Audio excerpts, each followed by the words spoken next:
Hey, what is going on YouTube? Hey, Aaron here. We are back, ladies and gentlemen, and we are in the Småland, the newest Tier 8 Pan-European destroyer to come to Legends. This thing is a little beast. It's very versatile. It has a few things you'll notice here. We've got the engine boost, we've got the radar, and we've got the defensive AA consumable. The radar is swappable for the heal, and honestly, I might switch that to the heal.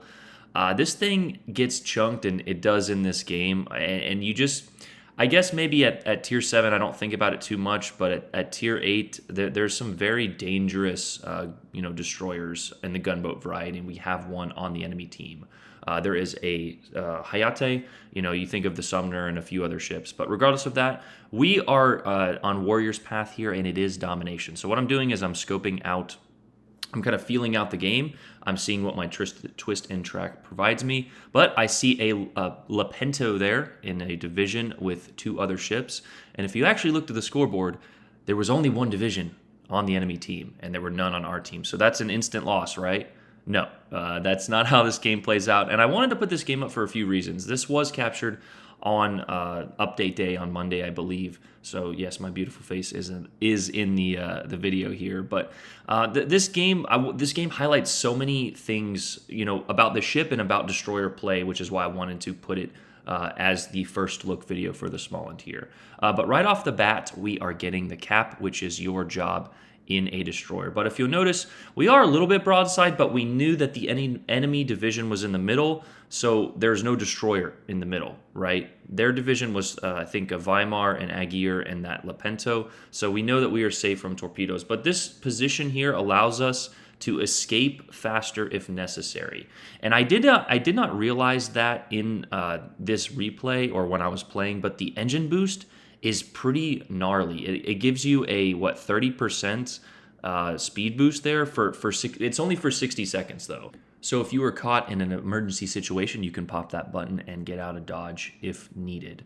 Also, something to think about is the fact that when that is popped, you will have a much harder time hitting this ship. So on the contrary, it's always nice to know the ins and outs of these ships.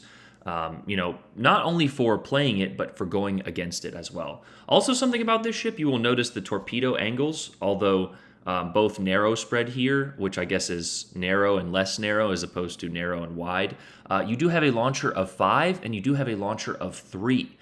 So that is, I remember watching, I think, a Flamu video, and he talked about bow tanking ships and stacking these torpedoes because the way that they come out of the launcher there, the 5 set and the 3 set, it will fill gaps very nicely for bow tanking ships. But it's also just something to think about. If you see 5 torpedoes and then 3 torpedoes, zooming by you, that would be the Småland. Here we have the cap, though, and our team is actually doing a fantastic job. But if you guys go back on this live stream, and I didn't include but the audio at the end here, I said, like a few minutes later, I said our team is going to throw this. I do know the enemy division, they are a bunch of great players, and I just knew that with our team being this aggressive early on, they were going to push blindly into them, and that is actually what happens here. But we did lose a cruiser on the right side, so that is why I decided to go over to the right. I had a little bit of a contemplation moment here where I should go, but we saw that the Hayate was on the right side, and we are a bit of a gunboat. I will be honest, this thing does a little bit better, and here's a good example of that spread of 5. It's a little bit wider than the spread of 3, obviously, so just keep in mind, sometimes I don't know how to manage the torpedoes to where you can get to, launch the one you want, but sometimes I want to launch the 5, and sometimes, does that make sense? I want to launch the 5 and then the 3, but I don't know, maybe that's just my OCD brain. But here we're overextending a little bit. We knew that there were no radar cruisers in our region, and that our twist and track would have told us if there is a destroyer closer. But we're going to go out here and damage this Massachusetts, and I think around that time, I think another one of those battleships or destroyers. Yeah, that battleship went down, and it's just a destroyer who is low, so I'm going to go over and help the A side.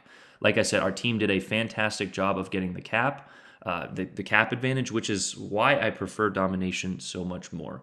When you have this cap advantage, you can set up your ambushes, right? You don't have to YOLO rush into the enemy team, and that is the mistake our team makes. If you'll notice, though, the game just hit the 10-minute mark, and I do not have a single point of damage. But, Stay tuned, guys, because I end with over 100k damage in a destroyer. No high caliber, but we are running the torpedo module, or the torpedo epic mod. So every 30,000 damage we get, that is a faster reload. And I think I was getting to that point earlier where this thing has very good guns, but the torps are even better. So we are spec'd more into a torpedo build as I get 2 torp hits with no floods. But that is the reason that I honestly want the torpedo reload, is because these torps do such minimal damage. We have 2 torp hits there, and it is a Massachusetts with a decent belt there, but we only have 11,000 damage.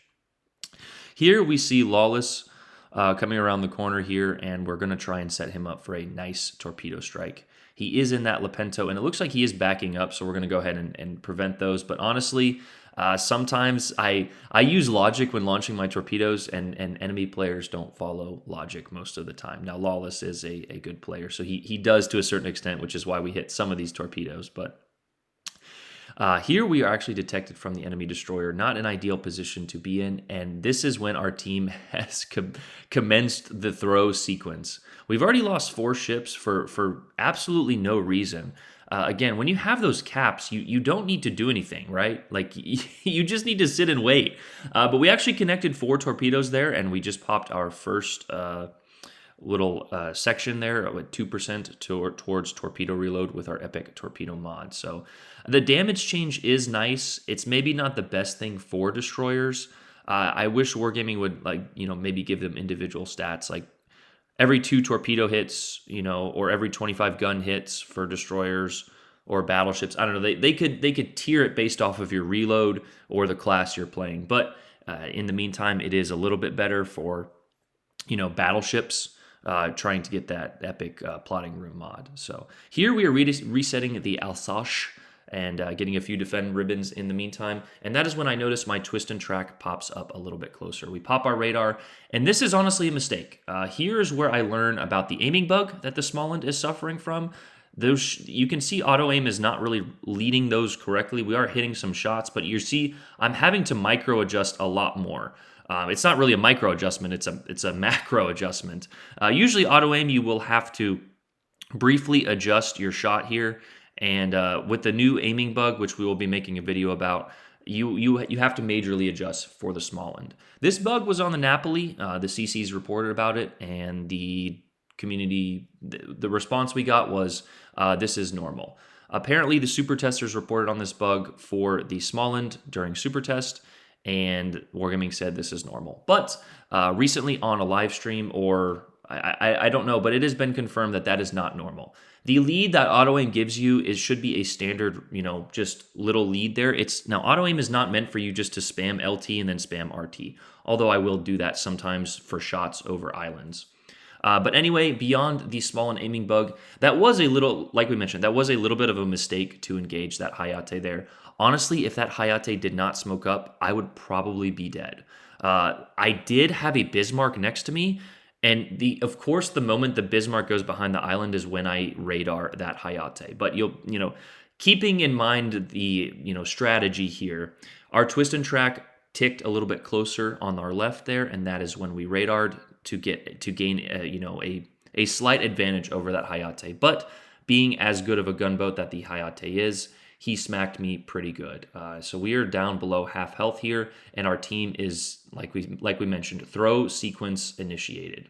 Turning in here was a little bit of a risky play, but we popped that engine boost, and you can see we're zooming well over. It was at 42, but we're in the middle of a turn here.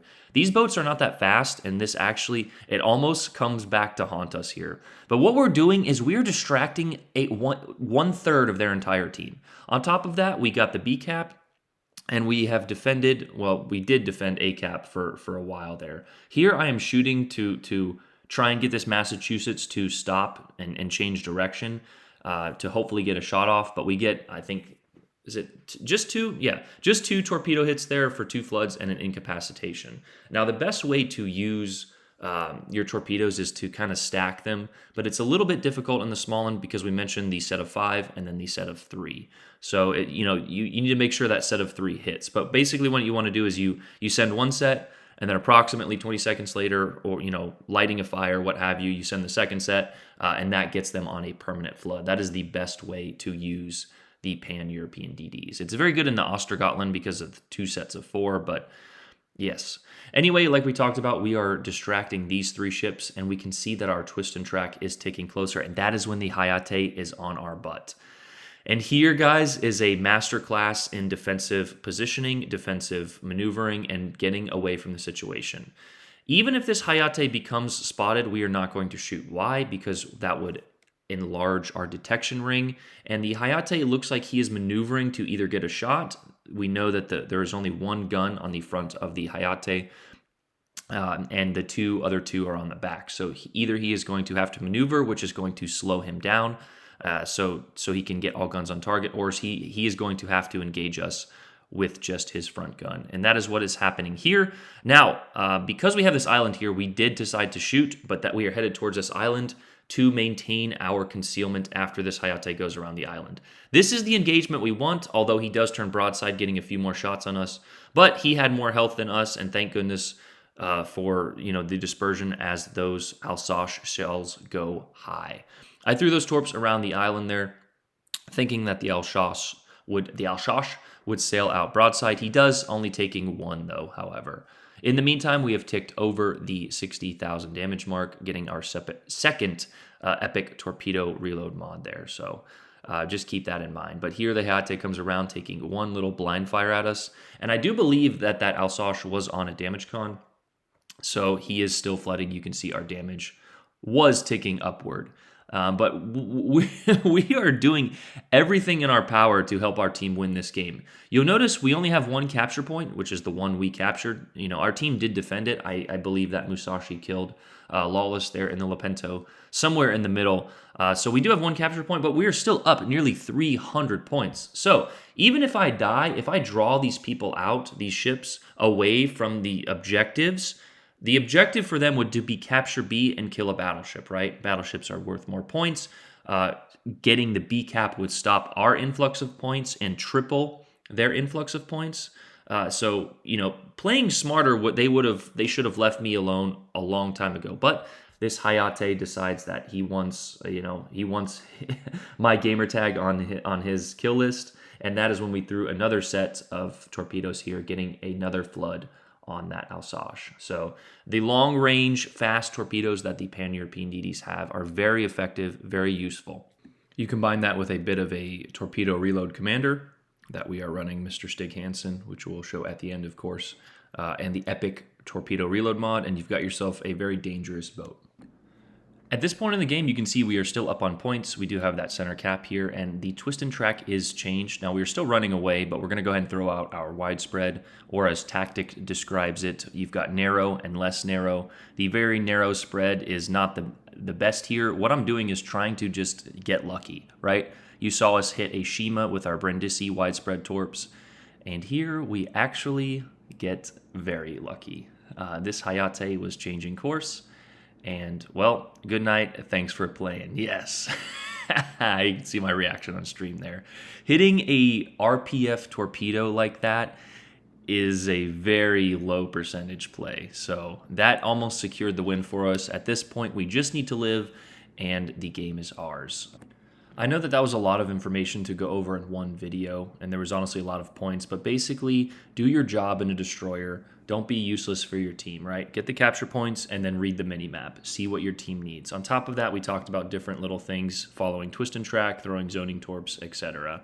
Here is a little funny moment. This Massachusetts pops up. There was 53 seconds, I think, maybe less than that, of time to target. Your torpedoes see that. You see it's there, 54. And I think there was 53 seconds in the game.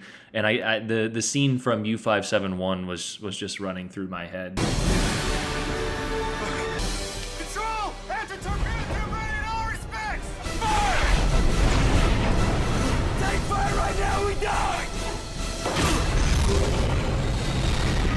If you haven't seen that movie, you need to check it out. Basically, because Matthew McConaughey and I look almost identical, and because it's a great movie, but it fits that situation so well. I want to put in that edit all the time when I hit a dev strike with torpedoes, but just a funny scene. Unfortunately, the Massachusetts turns out, and we literally miss these torpedoes by probably a few seconds on the clock and maybe a few meters on the distance here. But that is the game.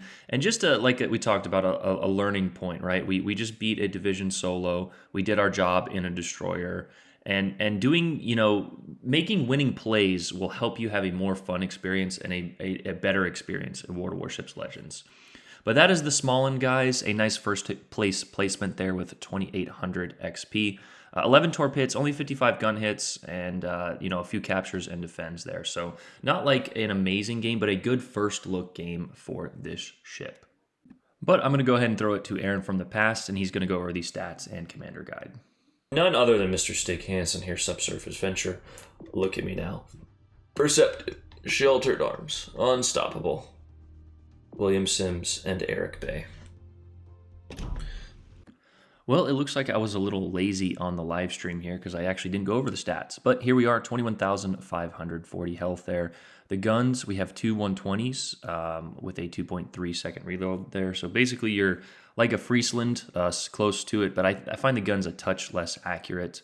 The torpedoes are really the highlight of the ship. We have one 3-launcher and one 5-launcher there. They don't do that much damage, but they are very fast and have a low detection and a long range, so very versatile. AA defense, these things are nasty against carriers. Maneuverability is decent, but we have a 36 knot top speed, which is not that fast, and a 5.4 concealment there. But that is the Småland, ladies and gentlemen. Now, again, there is this bug that it makes it very difficult to knife fight destroyers up close. So just be cautious of that. But that is the Småland, ladies and gentlemen. I hope you guys enjoyed that. Let me know what you guys think in the comments down below. Aaron out. Peace.